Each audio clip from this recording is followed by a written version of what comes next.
오늘 은혜 받고 성취될 하나님 말씀은 디모데전서 1장 12절에서 17절 말씀입니다. 나를 능하게 하신 그리스도 예수 우리 주께 내가 감사함은 나를 충성되이 여겨 내게 직분을 맡기심이니 내가 전에는 비방자요 박해자요 폭행자였으나 도리어 긍휼을 입은 것은 내가 믿지 아니할 때에 알지 못하고 행하였음이라. 우리 주의 은혜가 그리스도 예수 안에 있는 믿음과 사랑과 함께 넘치도록 풍성하였도다. mit보다 모든 사람이 받을 만한 이 말이요 그리스도 예수께서 죄인을 구원하시려고 세상에 임하셨다 하였도다. 죄인 중에 내가 괴순이라.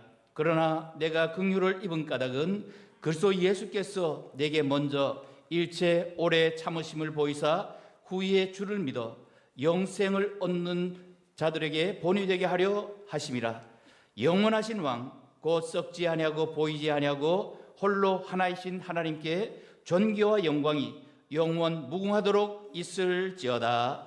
아멘.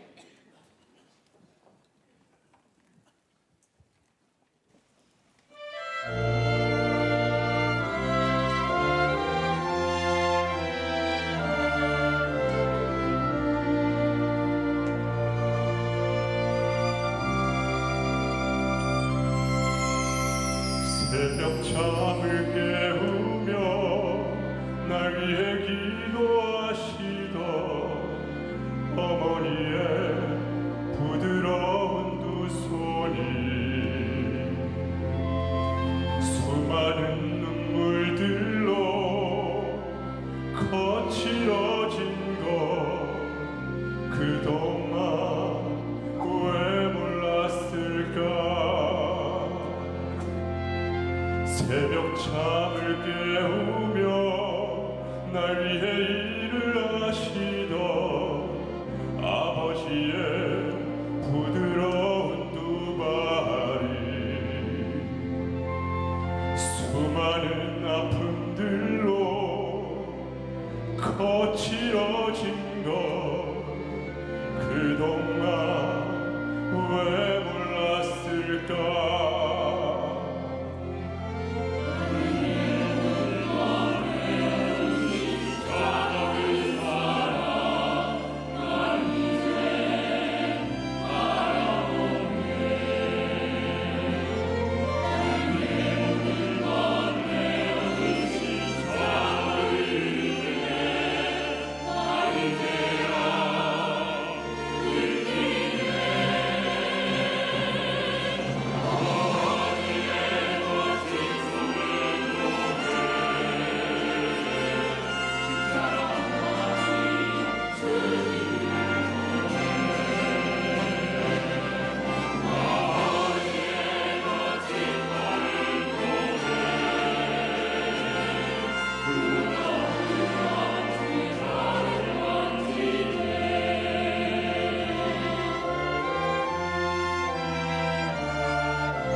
아버지 어머니의 그 헌신을 통해서 그리스도의 사랑을 체험하는 그런 은혜로운 자녀였습니다. 신앙 고백합니다.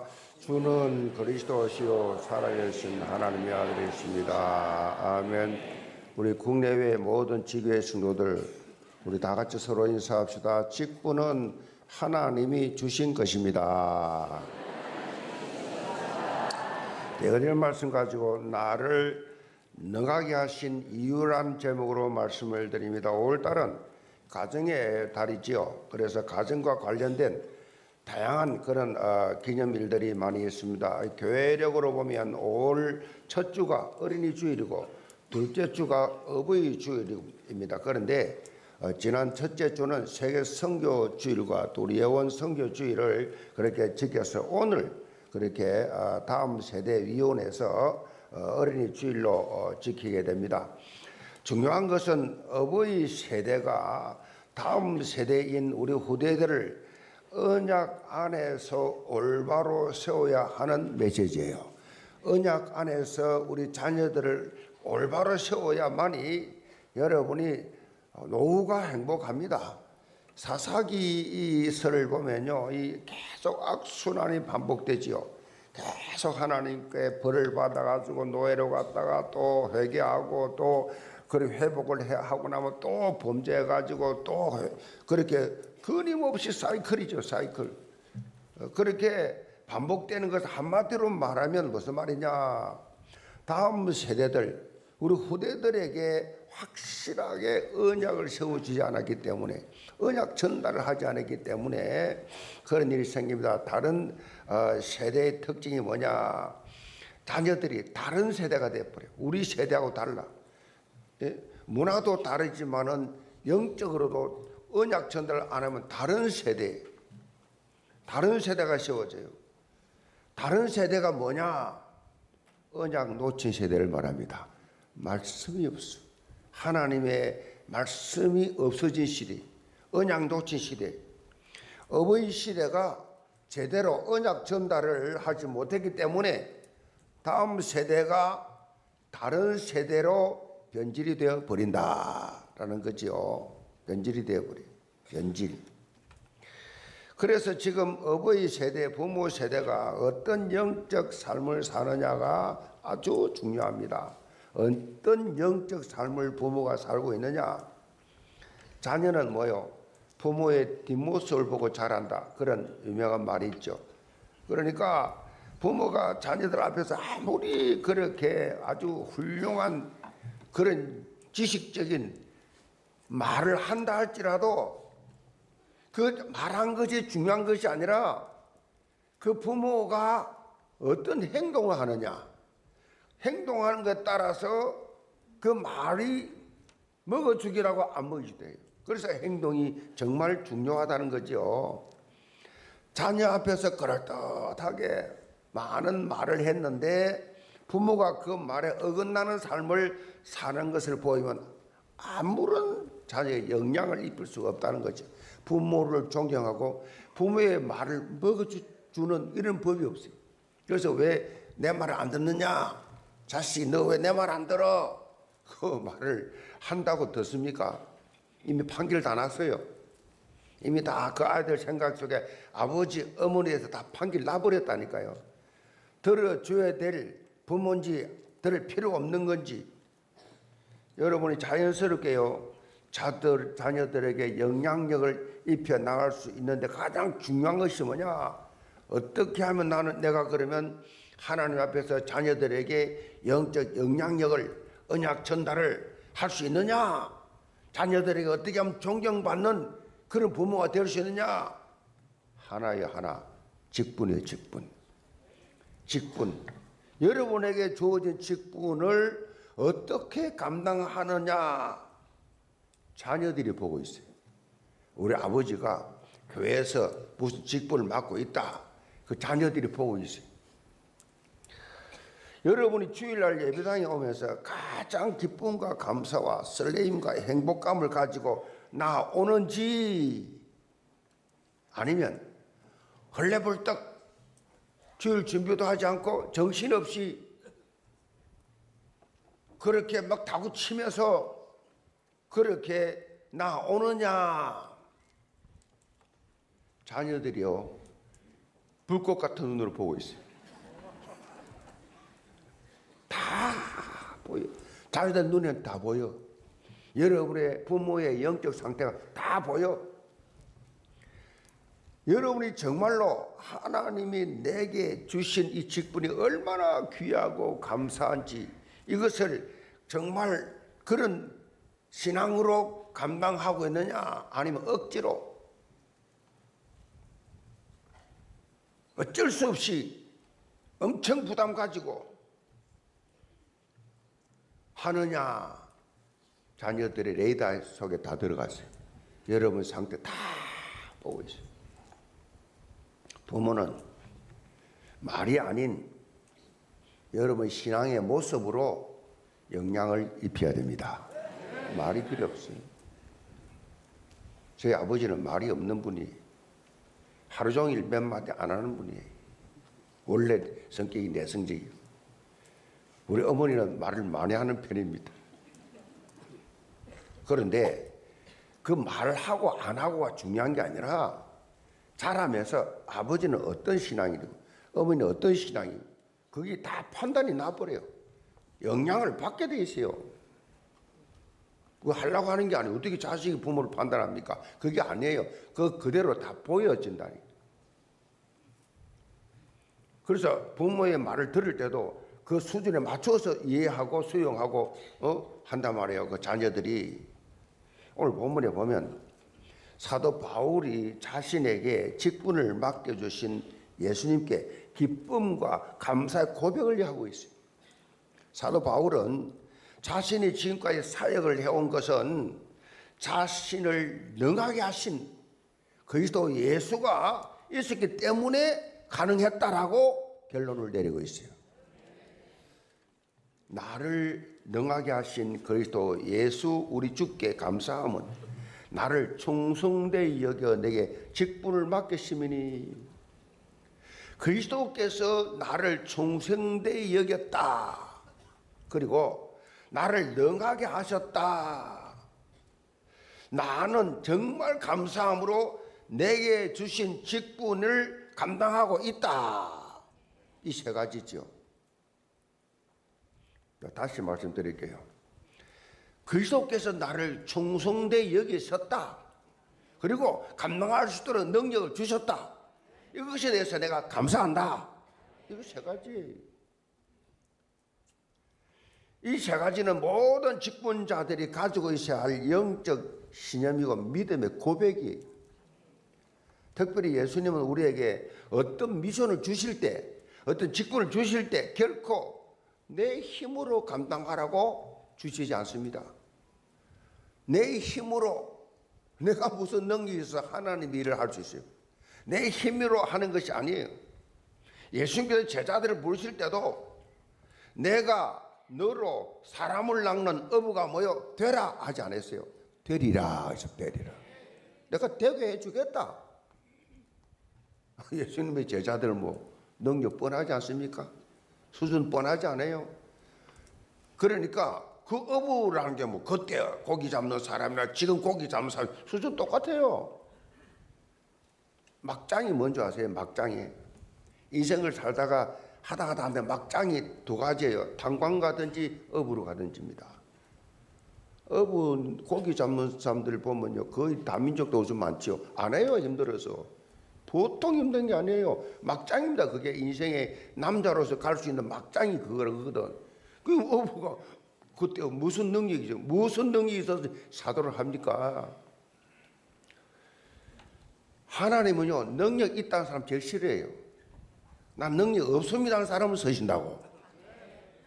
내가 너로 사람을 낚는 어부가 되게 하리라. 예수님께서 제자들에게 사람을 낚는 어부가 되도록 인도하실 것이라고 말씀하고 있어요.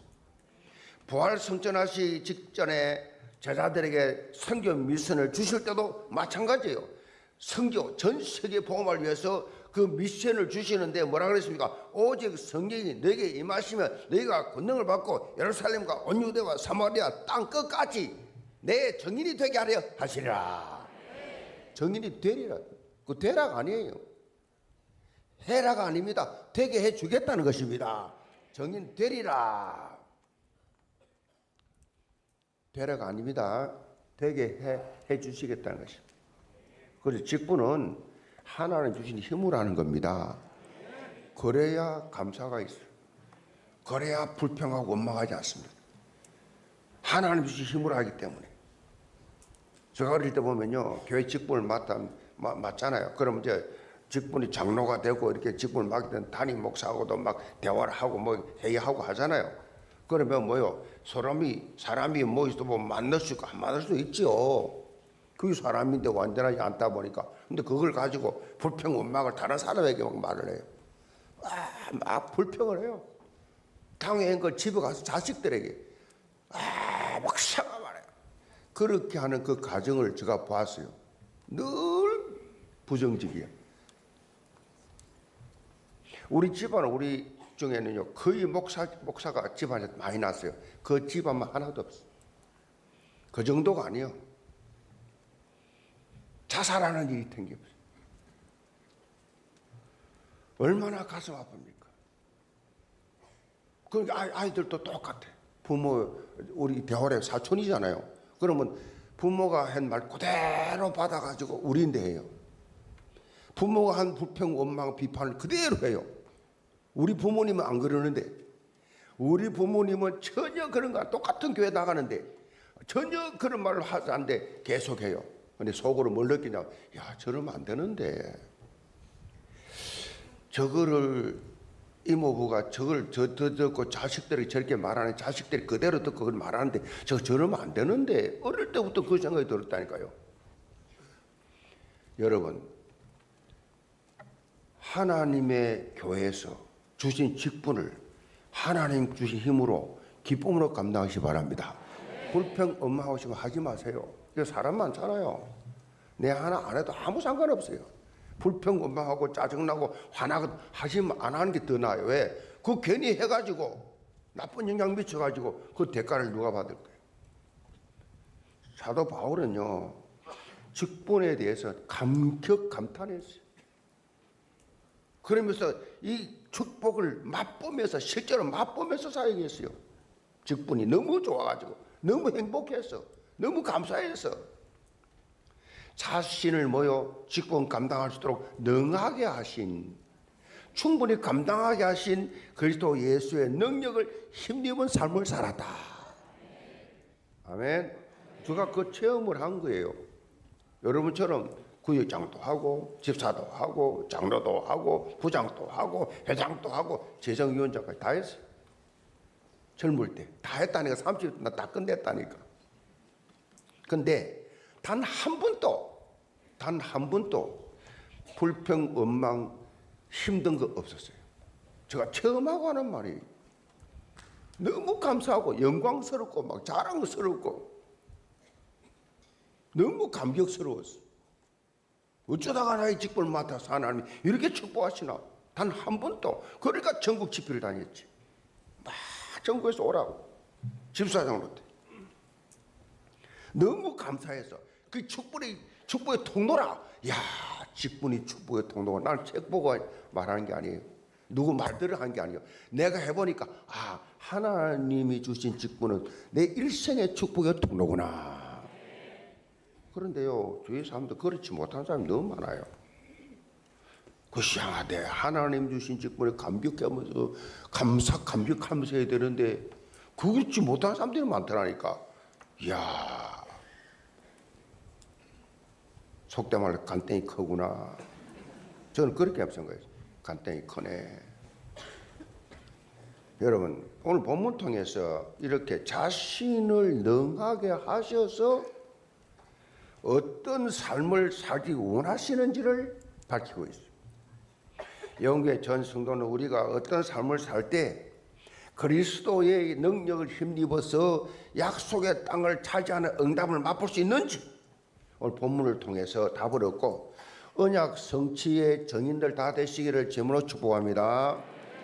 그럼 첫째로 직분 충성입니다. 12절을 봅니다. 나를 능하게 하신 그리스도 예수 우리 주께 내가 감사함은 나를 충성되이 여겨 내게 직분을 맡기심이니 내가 전에는 비방자요 박해자요 폭행자였으나 도리어 긍휼을 입은 것은 내가 믿지 아니할 때에 알지 못하고 행하였음이라.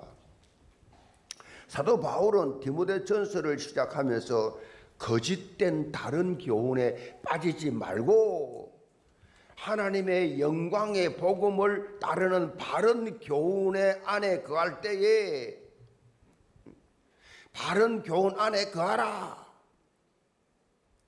다른 교훈과 바른 교훈이 있어요. 이걸 구분할 줄 알아야 돼. 그래서 예배를 잘 드리면 구분이 돼요. 은혜 받으면 구분이 됩니다. 다른 교훈과 바른 교훈. 그리고 이어지는 오늘 본문에 이 복음을 통해서 자신이 철저하게 변화된 것을 간증하면서 직분의 중요성을 강조하고 있어요. 직분의 중요성. 무엇보다 바울은 그리스도 예수께서 자신에게 능력을 주시고 충성되이 여겨 직분을 맡기신 것에 대해서 감사와 감격의 표현을 하고 있어요. 감사와 감격의 표현. 여러분, 직분을 맡아가 감사, 감격의 표현하시 바랍니다. 성경적이에요. 너무 감사하다. 너무 감격스럽다. 내게 이 아이들을 가르치는 교사의 직분을 내게 주시다니. 내가 뭘 안다고 하나님 이 직분을 주셨나? 기도하면서 내가 아이들에게 정말로 이 말씀을 언약을 심어주는 교사가 되게 하여 주옵소서. 교사로서 어떻게 내가 구역장이 되어서 구역 식구들을 섬길 수 있는, 그들에게 좀 기도할 수 있는, 그들에게 복음을 전할 수 있는 이런 기회를 주셨냐? 감격하는 작은 일에 충성된 자 하나님께서 큰 것을 다하여 주시리라. 원래 무식한 사람이 좀 용감합니다. 성경도 모르고 교회도 모르고 교회 질서도 모르고 교회 잘 모르는 사람이 원래 그렇게 막 겁없이 설집니다. 그런 사람들이 옛날에 많이 있었어요. 아, 어리구나. 영적 어린 사람. 천지를 몰라. 교회가 뭔지 잘 몰라. 예수 믿은 지 얼마 안 되니까. 구역장을 해봤습니까? 교사를 해봤습니까? 교회 조직 속에서 뭘 좀 해봤으면 안 하고 어느 날 갑자기 뭐자 나이 들어가면 직분 맞다 보니까 앞뒤도 몰라. 제가 다 보고 있거든요. 다 읽고 있거든요. 속을 다 보고 있어요. 평생 교회사는 내가 적분 몰라요. 본문에서 말하는 이 충성되 여겨 이 말은요, 보통 말하는 충성되다라는 그런 뜻보다는 하나님께서 나를 믿어주신다는 뜻이에요. 이 충성되 여겨 이 말은요, 하나님께서 나를 믿어주신다. 하나님이 나를 믿어줘. 이게 직분이에요. 이게 충성이란 뜻이에요. 그 세상적인 말하는 뜻과 좀 다르죠.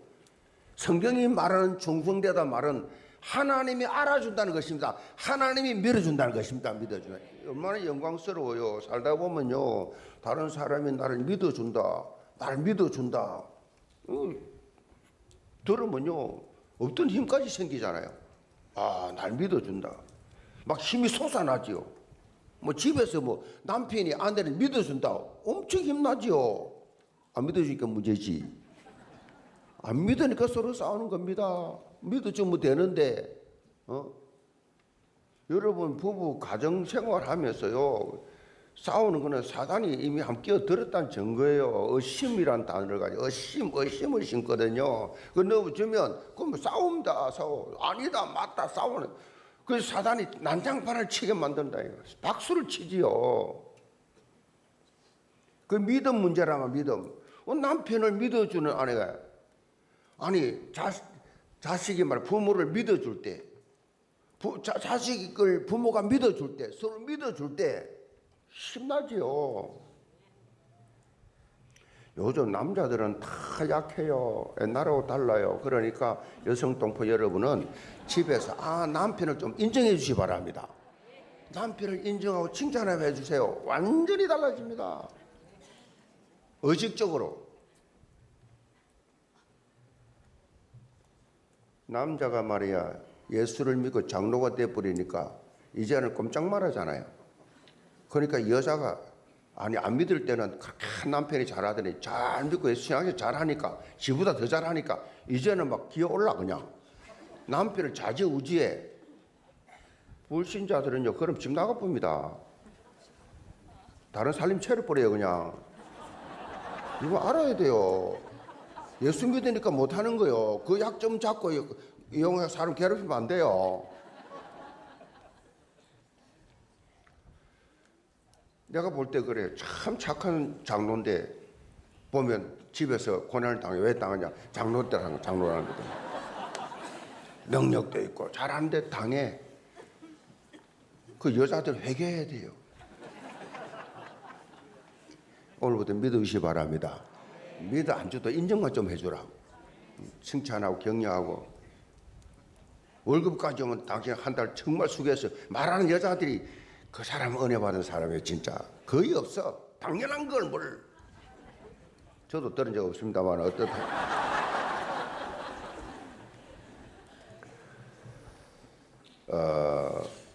서로 믿어준다. 그것도 하나님이 나를 믿어준다. 하나님께서 나를 믿어주신다라는 이 확신 속에서 직분을 바라보게 되면요. 직분을 감당하게 되면 충성스럽게 하게 돼 있어요. 하나님이 나를 믿어서 내 직분을 주었는데 뭐 사람이 뭐 반응 그거 건드릴 거 없어요. 하나님 나라를 충성되게 그 직분을 맡겨줬는데 바울은요. 자신이 과거에는 회방자요 핍박자요 폭행자였다 했어요. 그러니까 고백했어요. 복음 전파하는데 방해를 하고 그리스도인이라고 하면 남녀노소를 불문하고 옥에 가두고 그야말로 막 심지어는 뭐 이스라엘 넘어서서 다른 지역에까지 찾아다니면서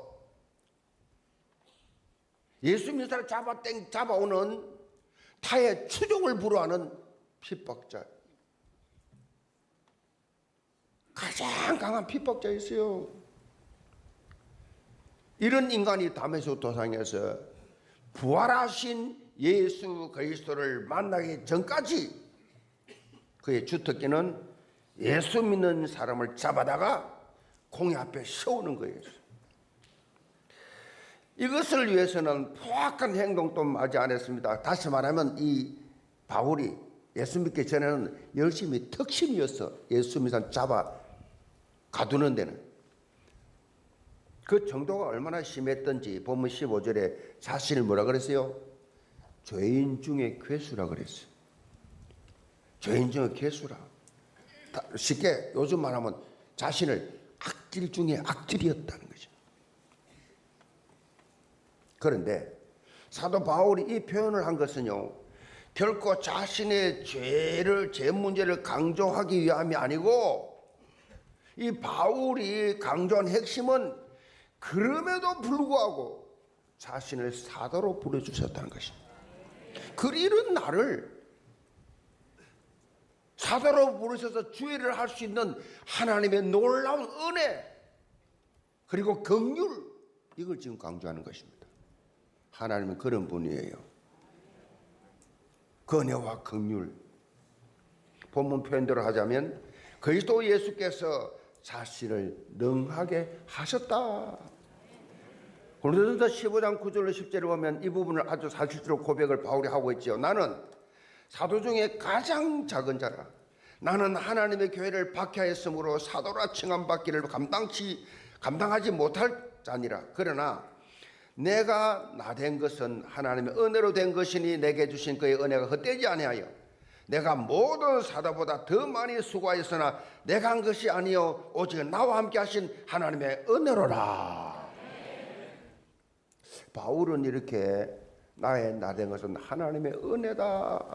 자기 부끄러운 수치를 다 드러내면서 결국은 하나님의 은혜였다라고 말하는데 이번에 교황이 된 레이 14세는 그러대요. 나는 겸손한 사람이다 그러더라고요. 참 이해 안 돼요. 본인이 어떻게 자기를 보고 나는 겸손한 사람입니다. 저 오늘 뉴스 보면서 참 희한하네. 아니 자기가 겸손해서 교황됐나? 교황 자체가 권위 없지만 그래도 전 세계가 관심을 가지는 지도자가 됐으니까 야, 저는 때려 죽여도 그 말 못하는데 바울은 오직 하나님 은혜라고 말했는데 이게 이렇게 다른 복음은 이런 표현입니다. 나는 겸손한 사람입니다. 나 오늘 그 뉴스 계속 보면 야, 다른 복음이구나. 사도 바울이 보여준 전도자의 삶, 그 어느 누구와도 비교할 수 없는 놀라운 사역의 발걸음을 내디뎠던 그 바탕에는 늘 은혜의식, 감사의식이 다 깔려 있었어요. 여러분, 신앙생활 하면서 또 직분을 감당하면서 늘 가슴 바탕에 뭐가 있어야 되느냐? 은혜의식이 있어야 돼요. 이 감사의식이 바랍니다. 이런 사람은 절대 낙심하고 시험 들고 뭐 공격하고 뭐 변명하고 그래 하지 않습니다. 극단적 상황이 올 때는 사람의 본색이 다 나옵니다. 극단 상황이 딱 왔을 때 그 사람 영적 상태가 딱 나옵니다. 극단적 상황. 평소 때 뭐 화를 내고 평소 때 좀 잘못할 수 있으나 극단적 상황 올 때 그 사람 영적 상태가 딱 나와버려요. 여러분은 어떤 극단적 상황 왔을 때 은혜의식으로 들어가시 바랍니다. 감사의식을 가지시 바랍니다. 이게 딱 나와야 돼요. 평소 때 몰라요. 극단이 와야 됩니다. 그래야 딱 드러날 수 있어요. 아, 이 사람 이런 사람이었구나. 사도 바울은 자신을 충성되이 여겨 직분을 주신 그리스도의 그 기대를 생각하면서 주어진 직분을 감당하는 데 최선을 다해서 오랜 집중했습니다. 내가 달려갈 길과 주 예수께 받은 사명 곧 하나님의 은혜의 복음을 전하는 일을 마치려면 나의 생명조차 조금도 귀한 것으로 여기지 아니하노라. 생명조차도 직분 때문에 그렇다면 우리 뭐 할 말이 뭐 있습니까? 뭐 조금하고 생색내고 조금하고 그 뭐 교만해지고 좀 우습지요. 생명조차도. 형제라, 나는 아직 내가 잡은 줄로 여기지 아니하고 오직 한일적 뒤에 있는 것을 잊어버리고 앞에 있는 것을 잡으려고 표대를 향하여 그리스도 예수 안에서 하나님이 위에서 부르신 부름의 상을 위하여 달려가노라. 이런 자세. 달려가노라. 나는 선한 싸움을 싸우고 나의 달려갈 길을 마치고 믿음을 지켰으니 이제 후로는 나를 위하여 의의 면류관이 예비되었으므로 주 곧 어려우신 재판장이 그날에 내게 주실 것이며 내게만 아니라 주의 나타나심을 사모하는 모든 자에게도니라. 두 번째로 선한 싸움 18절을 봅니다. 내 아들 디모데야, 내가 내게 이 교훈으로서 명하노니 전에 너를 지도한 예언을 따라 그것으로 선한 싸움을 싸우며 믿음과 착한 양심을 가지라. 어떤 이들은 이 양심을 버렸고 그 믿음에 관하여는 파선하였느니라. 그 가운데 후메네오와 알렉산더가 있으니 내가 사단에게 내준 것은 그들로 훈계를 받아 신성을 모독하지 못하게 하려 함이라. 사도 바울은 디모데에게 자신이 언급한 바른 교훈을 바탕으로 선한 싸움을 싸워야 한다라고 강조하고 있어요.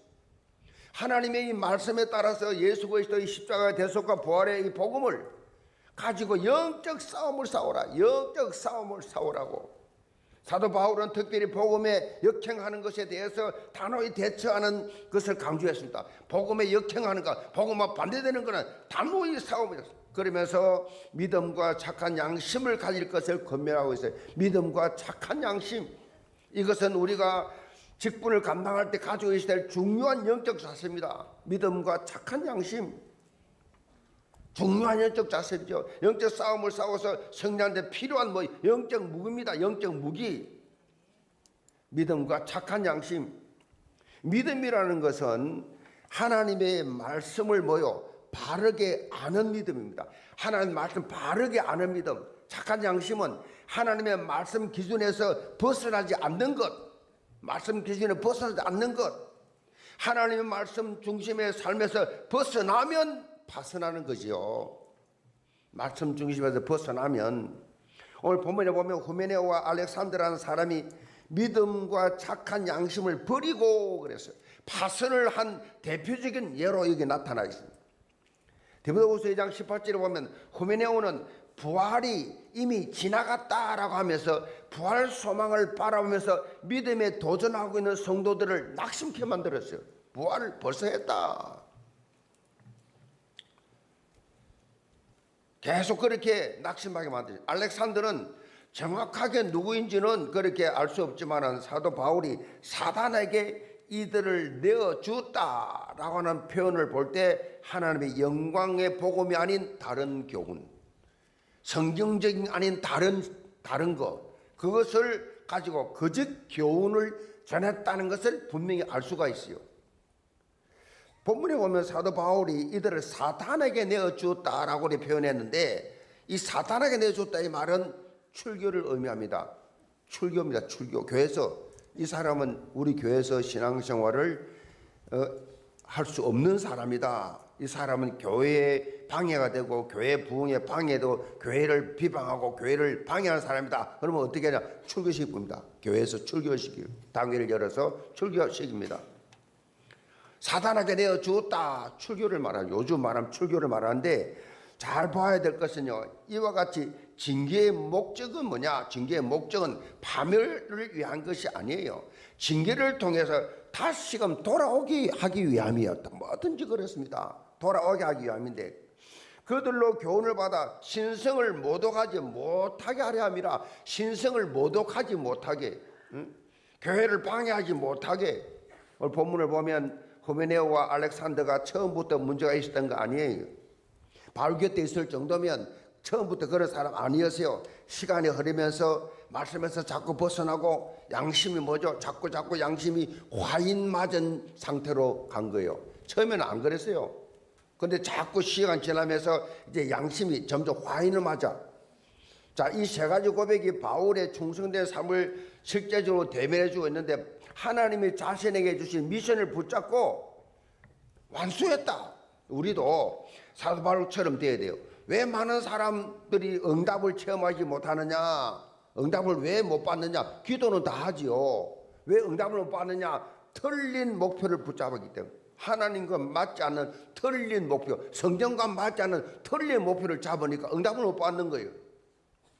다시 말하면 영적 본질을 놓치고 서론에 집중하면 서론 인생을 사는 겁니다. 영적 본질을 놓치고 서론에 뭐예요? 눈에 보이는 거, 물질. 첫째지 여러분, 물질.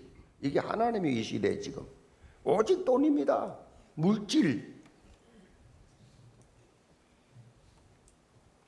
이 서론, 지위, 자리.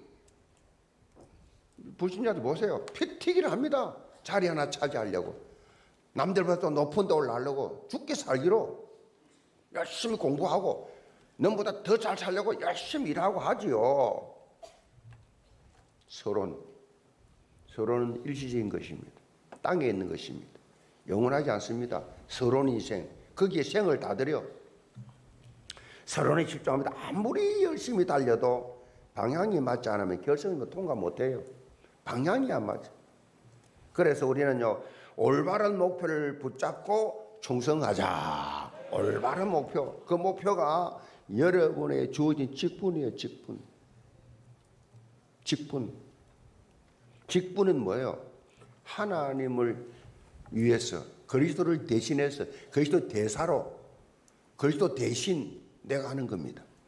그 현장에 크든 적든 그 직분이 얼마나 영광스러워요.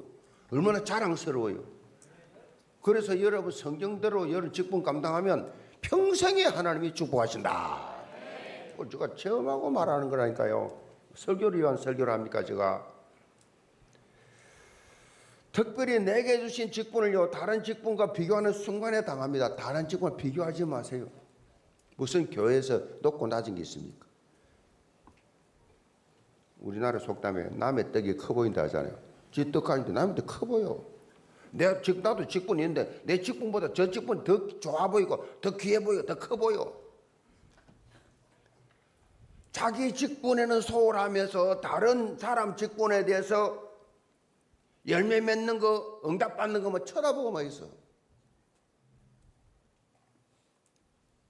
그러면 인생에 답이 없습니다. 내게 주신 직분에 올인하는 것이 정말 중요하다. 사도 바울은요, 고린도전서 4장 1절로 2절에 이렇게 강조하죠. 사람이 마땅히 우리를 그리스도 일꾼이요 하나님의 비밀을 맡은 자로 여길지어다. 그리고 맡은 자들에게 구할 것은 충성이니라. 맡은 자에게 구할 것 하나밖에 없어요. 충성. 영국의 극작가 버나드 쇼는요 이런 말을 했어요.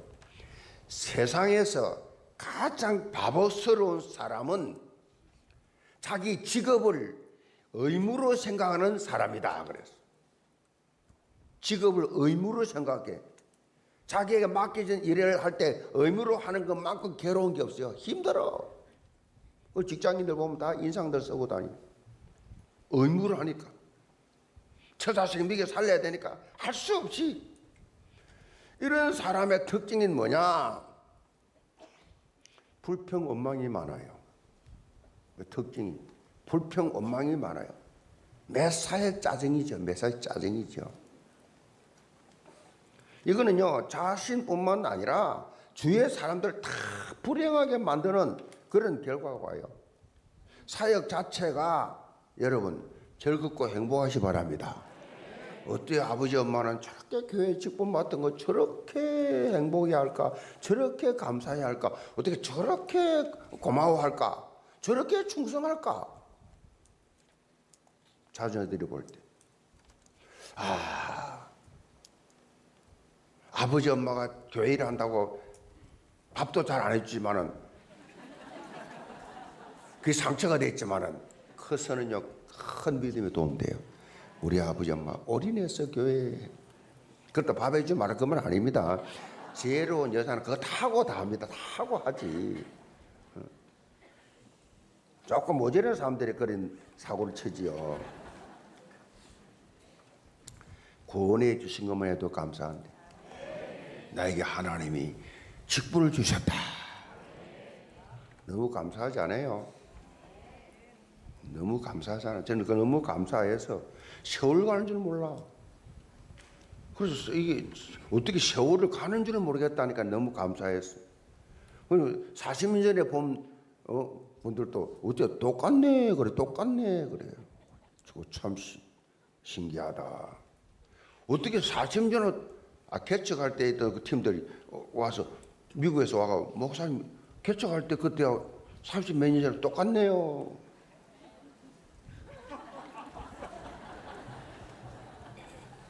저는 그렇게 안 봅니다만은 여러분 하나님이 나를 일꾼 삼으시고 직분 주신 것이 아니라 긍지와 자부심 가지시 바랍니다. 자부심 가지세요.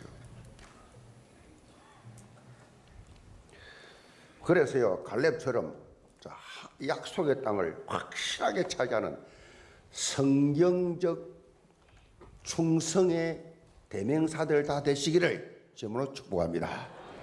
기도합시다. 아무도 하나 더 남았네. 네. 시간이 너무 지나갔네. 화인 맞았다고 성경에 나오잖아요. 화인 맞았다는 말을 했는데요. 불로 찢음을 받는다라는 그런 의미인데요. 당시 노예들은요 신체 부위에 이렇게 불로 찢습니다. 누구의 소유다. 노예는 재산이니까 찢어버려요. 그럼 화인을 탁 찍으면 이제 평생 갑니다. 그 노예로. 그런데 이 불로 찢은 부분은요 다른 부위하고 달라가지고 감각이 없어져요. 없어집니다. 딱딱해져요. 이렇게 우리의 양심은 어느 순간에 화인 맞을 수 있어요. 감각 없어져요. 감각이 없어져. 영적 감각이 없어져. 종교학자 요한 칼빈은요 나쁜 양심은 모든 이단의 어머니다 그랬어요. 양심의 화인을 맞는 순간에 뭐요? 말씀에서 벗어나지. 그래서 어제나 오늘 영원토록 동원하신 하나님의 말씀 위에 날마다 새롭게 서야 한다. 요한 칼빈 요한 칼빈과 함께 종교생활에도 마틴 루터 이런 고백했어요. 마틴 루터가 내 양심은 하나님 말씀에 사로잡혀 있다. 우리가 여러분 하나님 말씀에 사로잡힌 양심 되기 바랍니다. 하나님의 말씀에 바로잡힌 양심. 말씀에 대한 우리의 믿음이 식어지지 않고 활발 타올라간다는 거죠. 그 핵심이 바로 예배 성공입니다. 예배 때 주의 음성을 들으시기 바랍니다. 예배 때 언약 잡으시기 바랍니다. 그것이 성취될 말씀이에요. 여러분 예배 시간을 통해서 영적으로 샘을 얻을 때 쉽지 않고 언약적 도전할 수 있어요. 영계 모든 성도들 정말 하나님 말씀에 사로잡혀서 믿음의 선한 싸움을 싸우면서 참된 성자 다 되시기를 제물로 축복합니다. 결론입니다. 한 철학자가 인생은 4가지가 없기 때문에 허무하게 보낸다는 말을 했습니다. 인생은 4가지가 없어서 그렇다. 어려서는 철이 없었어. 허무하게 보내고, 젊어서는 정신이 없어서 허무하게 보내고, 중년 때는 틈이 없어서 허무하게 보내고, 마지막 노년 때는 힘이 없어서 그냥 세월을 보낸다. 의미 있는 말이죠. 우리가 영적으로 깨어있지 못하면요, 허송 세월 그냥 날아가요. 그냥 날아가. 에베소 5장 15절 17절에 바울이 이렇게 권면합니다. 그런즉 너희가 어떻게 행할지를 자세히 주의하여 지혜 없는 자와 같이 하지 말고 오직 지혜 있는 자와 같이 하며 세월을 아끼라. 때가 악하니라. 그러므로 어리석은 자가 되지 말고 오직 주의 뜻이 무엇인가 이해하라. 주의 뜻이 무엇인지 이해하라. 세월을 아끼라. 때가 악하다. 영계 모든 성도들 세월을 아끼는 지혜로운 삶을 사시기 바랍니다. 시간 아끼자. 시간 아끼. 내게 주신 직분을 충성되게 감당할 수 있는, 내게 능력 주신 이유를 사실로 증명할 수 있는 이제부터 오늘부터 성경적 직분자들 다 되시기를 주님으로 축복합니다. 기도합시다. 아버지 하나님, 오늘도 주신 언약의 말씀 붙잡고 모든 직분자들이, 모든 성도들이 하나님이 나를 능하게 하셨다는 확신 가지고 바울처럼 당당하게, 확실하게, 분명하게 주신 직분을 감당하며 하나님을 기쁘시게 하고 많은 사람을 살리며 교회 부흥의 주역들이 되게 하여 주옵소서. 예수 그리스도 받들어 기도합나이다. 아멘.